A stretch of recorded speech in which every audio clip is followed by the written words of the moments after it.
I've fallen for someone else. I want to get a divorce. Our marriage was in ruins, and my husband Vincent handed me divorce papers. He often berated me for my whole attitude of our life. Without resisting, I accepted the divorce papers. I know the real reason he wanted the divorce. Fine. Here, the divorce papers. I signed and pushed the papers back at Vincent, who looked puzzled by my lack of resistance. I wasn't going to refuse the divorce. He was going to see what hell on earth looks like. After the divorce, I immediately went to a specific place. My name is Charlotte Henderson, wife of Vincent, a real estate company president. Vincent and I have been together for 10 years, and now he's confronting me with divorce papers. It all started about 6 months ago. Can't you settle down with your work? Vincent, who runs a real estate company, was rarely at home. It wasn't like this when we first married, but now his business thrived, his social commitments are increased. He was always out using entertainment as an excuse. No family time on weekends, he was always going out alone. I spent my days at home, lonely. We didn't have children. And every time he left me at home, I blamed myself if it was because I couldn't have children. For Vincent, who loves kids, marrying me might have been a miscalculation. Our marital life faded away after 5 years. One day, I reached my limit and tried to negotiate for making some family time with Vincent. After dinner, as he was immersed in his hobbies, I tried to speak to him, but he didn't respond. Engrossed in some radio commentary. That's it. Overtake. Do it. Vincent, fist clenched in his right hand, kept cheering passionately, completely ignoring me. It was as if I wasn't even in his sight. What kind of marriage is this? Normally, wouldn't you notice someone standing right in front of you? Is it strange that I feel this way? As I was lost in these sad thoughts, the game ended and Vincent, throwing his earphones onto the sofa, began to complain. Damn it, what's he doing? That jockey needs to get it together. I've put a lot of money on this. It seemed Vincent was listening to a horse racing commentary. I couldn't help but wonder, horse racing over his wife's important talk. Hey, I need to talk to you. What? Can't you see I'm not in the mood for pointless chatter right now? What? You've got something important. Just get to the point then. Vincent glared at me irritably, taking out his frustration about his loss on me. I was disappointed by his rude words and attitude. Why do I have to bear the brunt of your frustration over losing a bet? I blurted out my sadness before I knew it, and Vincent snapped back, irritated. What did you say? I've been waiting patiently for your horse racing to finish, because I have something to talk about. Why do I deserve to be spoken to like this? What have I done? There was also the loneliness of not being paid attention to. When he was at home, he devoted his time to his hobbies, neglecting me completely. It became clear during this fight that he thinks providing money is enough to be with me. Shut up. Stop chirping like a little bird. Talk to me when I'm in a better mood. When are you ever home for us to talk? You're always out on business entertaining, and when you are at home, it's all about you. What am I to you? I didn't get married just to be a housekeeper. My pent-up feelings erupted. I had never raised my voice like this, but I couldn't bear Vincent's harsh words and attitude. When we were dating, he was devoted, treating me like a princess. He always put me first, acted lovingly, and cherished me. I spent days filled with love, thinking marrying him would lead to a happy marriage. That's why I accepted his proposal. Initially, our marriage was enviable. What a perfect husband, everyone would say. I thought our happy days would continue. But that only lasted the first 2 years. Then his selfishness and tyranny became evident. Now, I'm treated no better than a housekeeper. I cater to his picky eating without complaint, clean like I'm shadowing my Mayo, with strict checks as if not a speck of dust is allowed. One time he even mocked me in front of relatives for not being able to have children. My mom had to intervene, but his harassment never stopped. When we were alone, how many times did he call me useless? I endured these humiliating days because of the memories of his kindness when we were dating. I was grateful for the love he once showed me, so no matter how badly he treated me, I could endure it with a smile. But now what about him? The man before me seems like a completely different person from back then. He shouts at me on a whim, showing annoyance at my very existence. Why is he still living with me if he finds me so bothersome? I'd rather he just leave me than continue like this. As these sad thoughts crossed my mind, Vincent uttered unbelievable words. You become so annoying. When we were dating, you'd do anything I said and you were pretty cute, so I married you. But I never expected you to become such a troublesome older lady after marriage. Troublesome older lady after marriage. Being with you just irritates me. You're useless, can't even have kids. You're just like a housekeeper now. His words left me in despair, speechless. He doesn't see me as a woman anymore. I had suspected it, but hearing it directly from him was a shock, and I couldn't find words to respond. What were those 10 years for me? I devotedly supported him in his business, believing he loved me despite everything. I believed this rough patch would pass, and we'd return to happy days like before. I believed I was the most cherished woman to him. But now, he looks at me as if I was something inferior, annoyed by my presence. Is this the reward for supporting him for 10 years? If so, this is too cruel a treatment from God. My sadness turned to hatred, then to anger. I'm tired of being with you. Vincent saw me clenching my fists, unable to speak. He sighed in annoyance, grabbed his cigarettes, and went outside. His wallet and mobile phone were in his pants, and I knew he wouldn't come back home that day. As expected, he didn't return home that night. I stared at the door he left through, dazed. The happy times, the moments I thought were joyful, they all flashed through my mind. Realizing I was alone, I cried out loud. This fight created a significant rift between Vincent and me. He seemed to dread even seeing my face, returning home only after I was asleep to grab a change of clothes and leave. I'm afraid of being hurt by his cutting words like that day. I too couldn't bring myself to talk to him.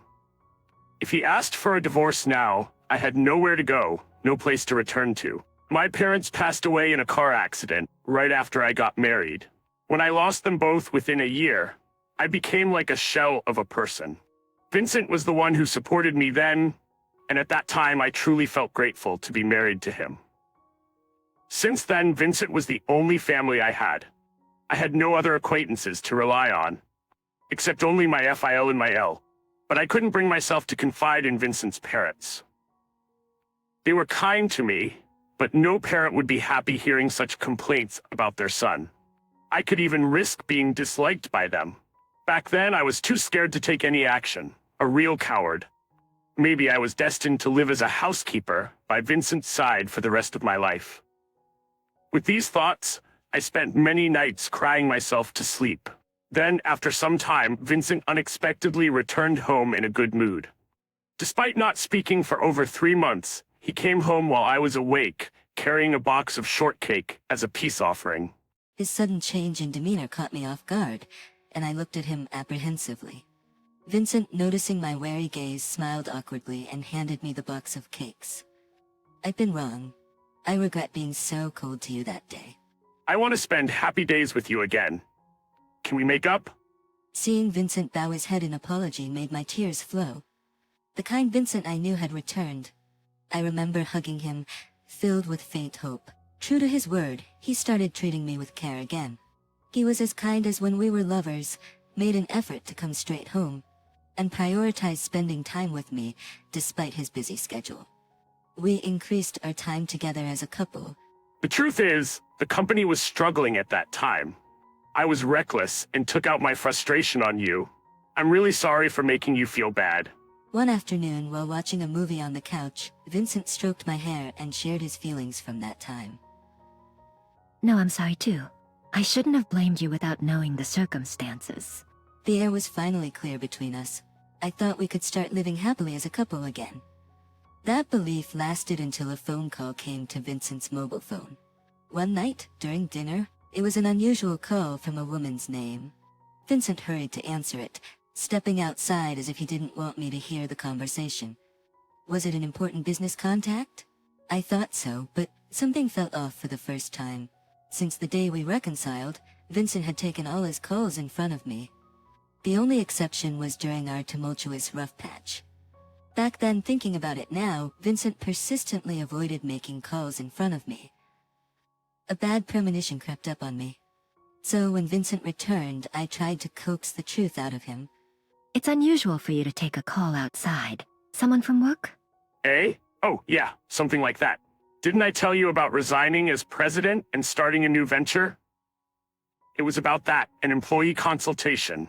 Vincent was planning to hand over his current real estate company to a trusted subordinate and take on the role of chairman, overseeing both his current and a new company. Everyone seems anxious without me. They keep calling me for advice. A change in leadership is a big deal for a company. Vincent talked more than usual, desperately trying to cover something up. It was clear to me. The word affair crossed my mind. Vincent was cheating on me behind my back. The moment I realized this, my love for him instantly cooled. That sounds tough. Don't overdo it. With this, I decided to thoroughly investigate Vincent's infidelity, handling the monthly household budget efficiently, saving over $30,000. I managed to find a lawyer specializing in infidelity cases and immediately hired them. I also hired an investigator who confirmed that Vincent was cheating with a 20-year-old girl from his office. Here are the documents summarizing their relationship. The investigator handed me the report, and I was shocked to read it. Vincent had been in a relationship with this woman for over 5 years, with periods of separation. They had rekindled their relationship on the day he called her during our dinner. So that's why... The reason for our strained relationship was because things were going well between Vincent and this woman. He reached out to me for reconciliation only after being rejected by her. I was just a convenient piece for him. Realizing this, I decided to meet someone. Taking advantage of a weekend when Vincent was on a business trip, I headed to a specific location, determined to get my revenge. After a while, Vincent's new company was established and he successfully stepped down as president. We had a lavish dinner at home to celebrate. Congratulations on your hard work, Mr. President. Managing 2 companies will be even more challenging, but good luck. Since then, our relationship had returned to the hellish atmosphere of our rough patch. His relationship with the other woman was going well again. The investigation revealed that Vincent's mistress was possessive and jealous, and he stopped treating me as a woman to avoid upsetting her and getting dumped. He deliberately created a cold atmosphere, using harsh words and actions to keep me at a distance. When irritated, he treated me like a punching bag. That's how he had been handling our relationship. All this was because his mistress, taking advantage of the fact I didn't use social media, exposed everything on hers. The investigator found it, and Vincent's and her thoughts were completely exposed. I had all the evidence I needed. Then, while I was thinking this, Vincent, with a cold gaze, let out a big sigh and handed me a piece of paper. I don't want to eat your cooking. Wasting money on such things. Do you even realize who's allowing you to live like this? I wasn't giving you money each month for this nonsense. Vincent glared at me furiously as he yelled, but his gaze didn't intimidate me at all. Looking at the paper he handed me, I saw it was a divorce application. I've found someone else. I want a divorce. Vincent announced the divorce as if it were the most natural thing, not showing any remorse. He probably thought that after the past 6 months, I would readily accept it. He probably thought that way. Though his thoughts were transparent, I chose not to say anything. Fine. Here the divorce application. I quickly signed it and presented it back to him with the brightest smile. Vincent was astonished. Why are you agreeing so readily? He seemed to want to ask, but before he could, I started packing. I already knew he would present me the divorce papers today after seeing his mistress's social media post. All I had to prepare was a bag with my essentials. I'll arrange for the movers myself, and we can proceed with the rest through the lawyers. Goodbye. Ignoring Vincent's attempts to stop me, I quickly left the house. Despite the hellish life I endured, there were indeed happy moments. I decided to part ways with the home I shared with him and headed somewhere specific. The next day, I called the company where his mistress worked. She was a new employee at the headquarters where Vincent held his position. A mistake from a drinking party that turned into a relationship. She was 5 months pregnant. Likely with Vincent's child, I decided to confront them with this shocking truth and summoned them. Please come to the chairman's family home tonight. We need to discuss something. The time is... I specifically named the mistress in the call, told her this much, and hung up without saying more, waiting for night to fall. At the appointed time, they arrived at the family home. Vincent, fuming, stormed in, having called the house repeatedly. What's going on, Mom? Why didn't you answer the phone? What is this? Entering the living room, Vincent immediately started berating his mother in a haughty tone. However, as soon as he and his mistress entered, they were shaken by the odd scene before them. What do you mean, what? Can't you see? I thought we'd have a nice dinner with everyone. I've invited your relatives. There, the representatives of the Henderson family were sipping tea, eagerly awaiting their return. Hello, Vincent. It's been a while. You said you have something to tell us? Who's this lady? She looks pregnant. Don't you have a seat for her? The relatives, unaware of the situation, asked. Amidst them, only the FIL and MIL remained reactionless, watching Vincent and his companion with a gentle smile. Vincent, you have something to tell us about this lady, right? It was MIL, Talia, who broke the silence. Talia, always kind and graceful, spoke softly, but her eyes were not smiling. Instead, they were shrouded in an almost frightening darkness, making Vincent shiver. What do you mean? Something to say? No need to play dumb. We've heard everything from Charlotte. No need to play dumb. We heard everything from Charlotte. No need to play dumb. We've heard everything from Charlotte. It was Keith who delivered this blow to a faltering Vincent. In stark contrast to Talia, Keith looked at him sternly. The moment he heard Keith's words, Vincent glared at me in panic and spat out harsh words. What have you done? You're no longer my DIL, so don't meddle in family matters. Not his DIL. What does that mean? Vincent's outburst led the Henderson family to look at him curiously, voicing their questions. He was unwittingly digging his own grave, an utter fool. To think I once fell for such a man made me nauseous. As I watched in disbelief, Talia, now furious, spoke up. How dare my son neglect such a good DIL and become infatuated with another woman? Shame on the Henderson family. Realize your foolishness. Talia, in her suit, stood resolutely like the owner of a high-end restaurant, her presence overwhelming everyone. Her words must have been terrifying for Vincent. Overwhelmed by their presence, he stumbled backward and fell. Thought you got away with an easy divorce? Don't underestimate me. I've already spoken with Keith and Talia, explained the situation, and they've given me permission to claim alimony from you. They want to maintain a good relationship with me and said they'll disown you from the Henderson family. Approaching the frightened Vincent, I leaned down and whispered in a voice only he could hear, my expression menacing. That day, I bravely sought Keith and Talia, crying as I explained everything. As soon as I showed them the evidence, Keith bowed his head to me, and Talia offered support, saying I should always rely on them. I never imagined my son would stoop to such disgraceful behavior. Thank you for telling us, Charlotte. You've endured so much pain. Keith and Talia said, treating me kindly. For the first time in a long while, I felt the warmth of people's kindness. After that, both Keith and Talia were pleased to help with my plan.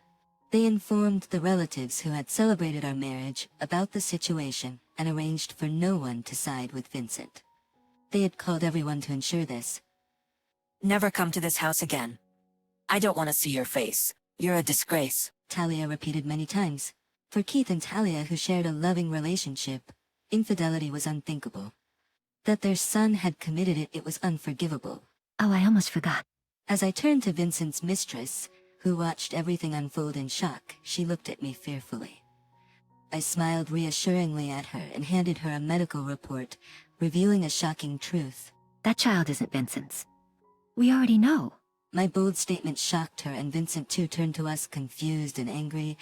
Before our divorce, Vincent and I couldn't conceive, so we got tested. The results showed I was fine. The problem was Vincent. He was diagnosed with azoospermia. The medical report confirmed my words. How exactly did you conceive Vincent's child then? I'd love to know how. Can you share that knowledge? My mocking tone visibly drained the color from the mistress's face. Vincent was enraged and started questioning her, but Keith and the other men held him back. Through this, I successfully drove a wedge between Vincent and his mistress, leading to their breakup. The mistress ended up raising the child alone, and Vincent, now desperate, came begging me for reconciliation, which I promptly rejected. I claimed a substantial alimony in the divorce through my lawyer. Vincent, faced with the overwhelming evidence, was too disheartened to resist and complied with the lawyer's demands. Now, I work as an office clerk at the company run by Keith, helped by him and Talia. If there's anything we can do, just let us know, Keith said. You're not atoning for our son's sins. We truly think of you as our daughter, Charlotte, Talia added. Talia thanked me for having the courage to come to them, expressing deep gratitude. Despite your suffering, you've been so kind to us. We always looked forward to your letters and gifts, wondering when you would visit us again. She said, keeping my letters and pressed flowers in a cherished treasure box. If you don't mind, you can rely on us as much as you want from now on. Don't hesitate to think of this as your second home. Vincent, now disowned, was no longer allowed even to enter the Henderson home. After a month, he stopped trying to visit forcefully. Now that the turmoil has settled, I live with Keith and Talia. They offered me a home, concerned about me living alone. Why don't you come and live with us, as our adopted child? They loved me so much that they even suggested adoption, and now I live happily with Keith and Talia as their true daughter.